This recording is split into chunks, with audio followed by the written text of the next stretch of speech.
লিটনকে নিয়ে একটা কথা বেশ প্রচলিত, ক্লাসিক্যাল ব্যাটসম্যান। যখন তিনি খেলেন চোখ সরানো যায় না। ভক্তদের কাছে ক্রিকেট মাঠের মোনালিসা। তবে রান না পেলে সমালোচনাও কম শুনতে হয় না।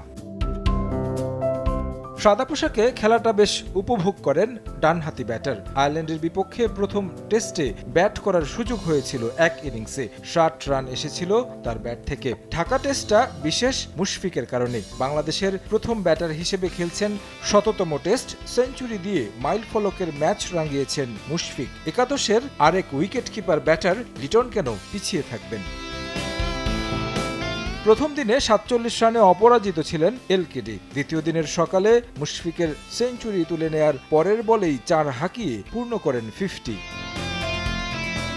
লিটনের 50-র পর বিদায় নেন মুশফিক। উইকেট হারালেও রান স্রোতে ভাটা পড়েনি। মেহেদী মিরাজকে নিয়ে জুটি গড়েন লিটন, এগুতে থাকেন সেঞ্চুরির পথে। 50-র পর লিটন কিছুটা আগ্রাসী খেলেন, শাসন করেন আইরিশ বোলারদের। অন্য প্রান্ত থেকে দারুণ সঙ্গ দেন টেস্টের সহ অধিনায়ক মিরাজ।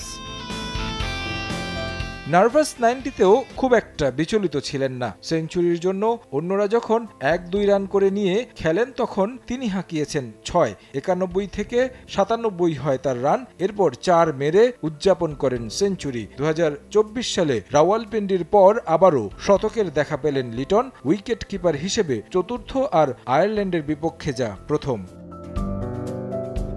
টেস্ট ক্যারিয়ারে যা তার পঞ্চম সেঞ্চুরি। শতকের সংখ্যায় তিনি এখন সাকিব আল হাসান ও মাহমুদুল্লাহ রিয়াদের পাশে। এই দুই ক্রিকেটারও টেস্টে করেছেন ৫টি করে সেঞ্চুরি।